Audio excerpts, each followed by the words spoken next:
સ્વાગત છે મિત્રો તમારું તમારી ફેવરેટ ફૂડ ચેનલ પર અને આજે આપણે બનાવવા જઈ રહ્યા છીએ બ્રેડલેસ સેન્ડવિચ. હા, તમે સાચું સાંભળ્યું. આજે આપણે બ્રેડ વગર સેન્ડવિચ બનાવવાના છે. આપણા શરીરને રોજ 70 ગ્રામ પ્રોટીનની જરૂર હોય છે. તો આજે સેન્ડવિચ છે એ પ્રોટીનથી ભરપૂર છે, એકદમ હેલ્ધી છે અને સ્વાસ્થ્યને પણ વધારે મજબૂત બનાવે એવી જ. તો ચાલો આપણે બનાવીએ આજે આ બ્રેડલેસ સેન્ડવિચ. તો મેં અહીંયા મિક્સી જાર લીધું છે. એમાં આ 200 ગ્રામ ફણગાવેલા ચણા લીધા છે, સાથે 200 ગ્રામ ફણગાવેલા મગ લીધા છે. એની અંદર 3 લીલા મરચાં મેં કાપીને એડ કરેલા છે. આદુનો ટુકડો 1 ઇંચ જેટલો. એમાં થોડું આપણે પાણી ઉમેરી દેવાનું છે મિક્સરમાં મિક્સ થાય એના માટે. બસ પછી શું, આપણે મિક્સર જાર બંધ કરી અને એને મિક્સરમાં ક્રશ કરી લેવાનું છે. ના બહુ જાડું ના બહુ પાતળું, મધ્યમ કન્સિસ્ટન્સીવાળું આવું જે બતાવ્યું છે એ પ્રમાણે આપણે આને મિક્સરમાં ક્રશ કરી લેવાનું છે. મિત્રો, બહુ ઝડપી બની જાય એવી રેસીપી છે. આમાં બહુ ટાઈમ નથી લાગતો અને સાથે સાથે આપણું શરીર પણ સ્વસ્થ રહે છે. તો આપણે હવે આ જે મિક્સરમાં ગ્રાઇન્ડ કરેલી વસ્તુ છે બધી, આપણે ચણા અને મગ, એને એક બાઉલમાં અલગથી કાઢી લેવાની છે. કન્સિસ્ટન્સી ના બહુ જાડી ના બહુ પાતળી એવી રાખવાની છે. તો આવી રીતે એક બાઉલમાં કાઢી આપણે એની અંદર બેસન ઉમેરવાનું છે. અહીંયા મેં 1 કપ જેટલું બેસન ઉમેર્યું છે, એટલે કે આશરે 100 ગ્રામ જેટલું થાય. એમાં આપણે સ્વાદ અનુસાર મીઠું, 1 ચમચી મરચું, હળદર અડધી ચમચી અને આ આવી ગયો આપણો ખાવાના સોડા. એ થોડોક જ લેવાનો છે. પછી આપણે એને ચમચીથી મદદથી બરોબર મિક્સ કરી દેવાનું છે. અહીંયા ધ્યાન એ રાખવાનું છે કે આપણે પાણી ઉમેરવાનું નથી. આપણે જે મગ અને ચણાને ક્રશ કર્યા હતા મિક્સરમાં, એની અંદર જ પાણી હોય છે મોઇશ્ચરાઇઝરવાળું.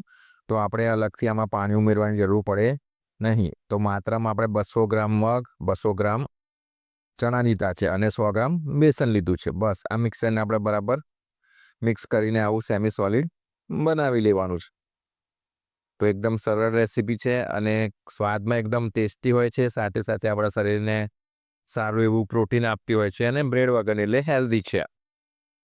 બસ હવે આને આપણે ઢાંકીને 10થી 15 મિનિટ રવા દેવાનું છે, જેથી બધો ફ્લેવર સારી રીતે અંદર આવી જાય. 10થી 15 મિનિટ રાખ્યા પછી આવું આપણું ખીરું તૈયાર થઈ જશે. જો એની કન્સિસ્ટન્સી આવી થઈ જશે, કારણ કે આપણે ખાવાનો સોડા નાખ્યો હતું ને, એ એનું રિએક્શન આપે એટલે થોડું પાણી છૂટે, તો વધારે થોડું પતલું થઈ જશે.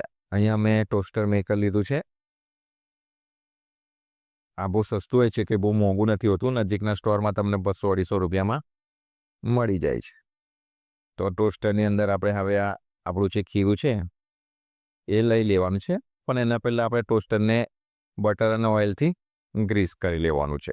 તમને બટર ના ફાવતું હોય તો તમે ઓઇલથી પણ એને ગ્રીસ કરી શકો છો. મેં અહીંયા બટર અને ઓઇલ બંને મિક્સ કરી અને પછી આપણી આ પીંછીની મદદથી એને ગ્રીસ કરી લીધું છે. બંને બાજુના પડખાને આપણે ગ્રીસ કરી લેવાનું, એટલે આપણું ખીરું ચોટે નહીં જ્યારે આપણે બની જાય ત્યારે. બસ પછી ખીરાને આવી રીતે આપણે મૂકી દેવાનું છે ટોસ્ટરની અંદર. પછી એને આપણે ગેસની ફ્લેમ પર ટોસ્ટ કરી લઈશું, એટલે આપણું ખીરું બ્રેડલેસ સેન્ડવિચમાં કન્વર્ટ થઈ જશે. મિત્રો, રેસીપી એકદમ સરળ અને સિમ્પલ છે, સાથે આપણા બોડીમાં સારું એવું પ્રોટીન પણ આપે છે. તો આ રેસીપી તમે જરૂરથી બનાવી જુઓ અને પછી મને કોમેન્ટમાં જરૂરથી કહેજો. તો આપણે આવી ગયું આ નાનું આપણું ગેસ પોર્ટેબલ. આ પણ સસ્તું આવે છે મિત્રો, માત્ર 350 રૂપિયાનું. બસ હવે ગેસ પર આપણે એને શેકી લેવાનું છે. મિત્રો, આને આગળ પાછળ પલટતા રહેવાનું. ટોટલ તમારે 8થી 10 મિનિટ લાગશે. બરાબર, 8થી 10 મિનિટ પછી તમારું બ્રેડલેસ સેન્ડવિચ તૈયાર થઈ જશે. તો ઉતાવળ કરવાની નથી, ટાઈમ જોતું રહેવાનું. 8થી 10 મિનિટ તો લાગશે જ. આવી રીતે બહાર તમારું જે વધારાનું ઓઇલ હશે એ પણ આવી જશે. બસ આમ આગળ પાછળ પલટતા રહો, એટલે બંને બાજુથી આપણું સેન્ડવિચ બરાબરનું શેકાઈએ, કશે બાજુથી કાચું ના રહે. અને જો આ 8 મિનિટ પછી જોઈ શકો છો કે આપણું બ્રેડલેટ સેન્ડવિચ તૈયાર થઈ ગયું છે. હવે એને આપણે પલટી લઈશું બીજી બાજુથી બી. બંને બાજુ આપણે પલટીને જોઈ લેવાનું. સરસ, તો બંને બાજુ એકદમ ક્રિસ્પી થઈ ગયું છે, ગોલ્ડન બ્રાઉન. તો હવે આપણું આ બ્રેડલેસ સેન્ડવિચ તૈયાર છે. આને તમે દહીંની ચટણી સાથે, દાણાની લીલી ચટણી સાથે કે ટામેટો કેચઅપ સાથે પણ આનો આનંદ લઈ શકો છો. તો વિડીયો કેવો લાગ્યો જરૂરથી બતાવજો. એકદમ નાની રેસીપી છે અને સરસ છે, જે તમારા શરીરને હેલ્ધી રાખે. આ રીતે તમને પ્રોટીન સારી માત્રામાં મળી રહેશે અને એકદમ ક્વિક, ઝડપી બની જાય એવો આ બ્રેકફાસ્ટ છે. તો આશા રાખું છું કે આ વિડીયો તમને સારો લાગ્યો હશે. તો લાઈક કરજો, કોમેન્ટ કરજો. જો હવે આપણે રીતે કટ કરીએ છીએ તો અંદરથી પણ આપણને એકદમ દેખાવમાં સરસ અને ક્રિસ્પી બન્યા છે. તો આ બ્રેડલેસ સેન્ડવિચ તમને કેવી લાગી એ જરૂરથી કહેજો અને આશા રાખું કે તમે પણ ઘરે આવી બ્રેડલેસ સેન્ડવિચ બનાવશો, જે ખાવામાં એકદમ ટેસ્ટી, હેલ્ધી હોય છે. બહારના બ્રેડ કરતાં એકદમ સરસ અને જોરદાર છે. મળીએ નેક્સ્ટ